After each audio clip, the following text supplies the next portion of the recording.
అరేయ్! నేను పెట్టే వీడియోస్‌కి, నాకొచ్చిన సబ్‌స్క్రైబ్ కౌంట్‌కి, రీచ్‌కి ఏమైనా సంబంధం ఉందా? ఛానెల్‌లో చాలా వీడియోస్ ఉన్నాయి. చూడండి.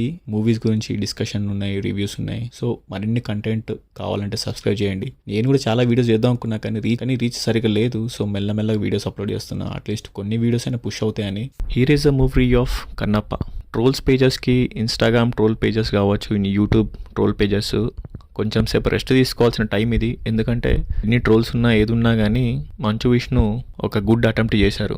ఎందుకంటే ఈ జనరేషన్ జెన్జీ అని చెప్పి ఏమేమో చేస్తున్న జనరేషన్కి ఒక ప్రాపర్ డివోషనల్ మూవీ ఇద్దామని ప్లాన్ చేశారు. సో ఎగ్జిక్యూట్ కూడా అలాగే చేశారు. ఓవరాల్గా ఒక వన్ టైం వాచబుల్ మూవీ అని నేను చెప్తా.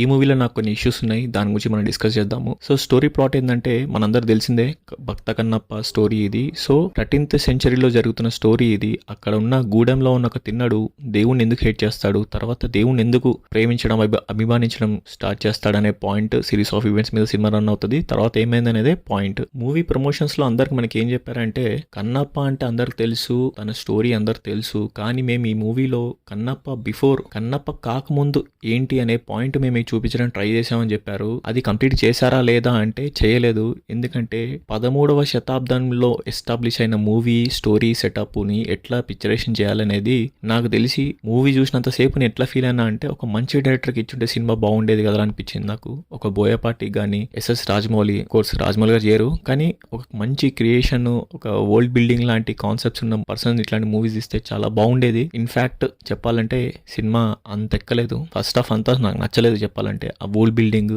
ఆ సెటప్, ఆ జానర్ అంత ప్రాపర్గా లేదు. స్టోరీ అంతా సెకండ్ హాఫ్ లో ఉంటుంది. యాక్చువల్ స్టోరీ కొంచెం థ్రిల్లింగ్గా, ఎగ్జైట్మెంట్గా అనిపించేది అంతా సెకండ్ హాఫ్లో ఉంటుంది. ఫస్ట్ హాఫ్ అంతా ఏం జరుగుతుంది, ఎందుకు జరుగుతుందో మనకు కూడా అర్థం కాదు. అంటే ఇక్కడ నేను చెప్పాలనుకున్న పాయింట్ ఏంటంటే, ఒక గూడెంని అంటే ఒక గూడెంలో జనాలు ఎట్లుంటారు, ఆ గ్రామం ఎట్లుంటుంది, వాళ్ళ స్థితిగతులు ఎలా ఉంటాయి, వాళ్ళ భాష, మాట, తీరు అన్నీ చూపించుకుంటూ రావాలి. వాళ్ళు తాగే నీరు, వాళ్ళ వంటకాలు, వాళ్ళ డ్రెస్సింగ్ స్టైల్, ఇలా కొన్ని చిన్న చిన్న థింగ్స్ చెప్పుకుంటూ వస్తుంటే ఒక ప్రాపర్ సెటప్ ఎస్టాబ్లిష్మెంట్ అవుతుంది. సరే, ఒక గూడెం ఉంది, ఏదో సింపుల్గా చూపించేశారన్నమాట. సో గూడెంలో పండగలు, ఇవి కొన్ని చిన్న థింగ్స్ ఎస్టాబ్లిష్మెంట్ చేస్తేనే వాళ్ళ అందరి మధ్యలో ఉన్న బాండింగ్ మనకి ఇంకా క్లియర్గా అర్థమవుతుంది అన్నమాట. సో ఆ థింగ్స్ ఏం లేకపోవడం వల్ల సింపుల్గా ఏదో సీరియల్గా తీసినట్టు అనిపించింది నాకు. ఎందుకో అంత పిక్చరేషన్ అంత గ్రేట్గా లేదనిపించింది. మొత్తం సీజీ అనిపించింది. ఓవరాల్గా అన్ని అవుట్డోర్ షూట్స్ చేసినారు, మొత్తం సీజీ ఉంటుంది. మన విండోస్ వాల్పేపర్ ఎట్లుంటుంది, బ్యాక్గ్రౌండ్ అలా ఉంటాయి, బ్యాక్గ్రౌండ్ ఇమేజ్ బ్యాక్గ్రౌండ్.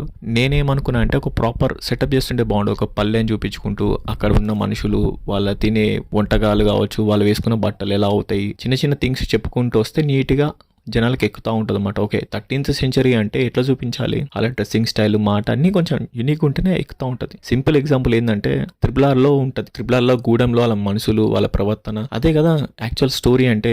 అప్పుడు మనం ఈజీ కనెక్ట్ అవుతాం హ్యూమన్ ఎమోషన్స్ కి. ర్యాండమ్ గా చూపించి గూడెం అని చెప్పేస్తే అసలు మనం కనెక్ట్ కాము. ఇంటర్వెల్ కూడా ఏదో నార్మల్ గా ఎండ్ చేశారు. బట్ ఎప్పుడైతే స్టోరీ ప్రభాస్ ఎంటర్ అవుతాడో స్టోరీలోకి, అక్కడ నాకు చాలా ఇంట్రెస్టింగ్ అనిపించే పాయింట్, డైరెక్షనల్ గా కానీ ఫిల్మ్ మేకింగ్ గా కానీ కొంచెం ఇంట్రెస్టింగ్ అనిపించింది. సెకండ్ హాఫ్ లో ప్రభాస్ తోనే సీన్స్, ఒకే టైం లైన్ లో హీరోయిన్ తో, హీరోతో అండ్ ఆల్సో మోహన్ బాబు గారితో ఉన్న సీన్స్ చాలా ఇంట్రెస్టింగ్ అనిపించింది. అక్కడ కొంచెం బాగుందిరా అనే ఫీలింగ్ వచ్చింది నాకు. ఓవరాల్ గా క్లైమాక్స్ అంతా తెలిసిందే, ఫాస్ట్ గా అయిపోతా ఉంటది. సో ఓవరాల్ గా one time watchable movie. Film making aspect లో ఇదంతా గ్రేట్ మూవీ అనిపించలేదు. ఎందుకంటే దీంట్లో చాలా స్కోప్ ఉంది, కానీ ఎక్కువ ఇగ్నోర్ చేశారా, లేకపోతే టైం సరిపోలేదా తెలీదు, బడ్జెట్ ఇష్యూసా ఏమో తెలీదు, ఏమైనా రీజన్స్ ఉండొచ్చు. కానీ ఓవరాల్ గా ఒక వన్ టైం వాచబుల్ మూవీ.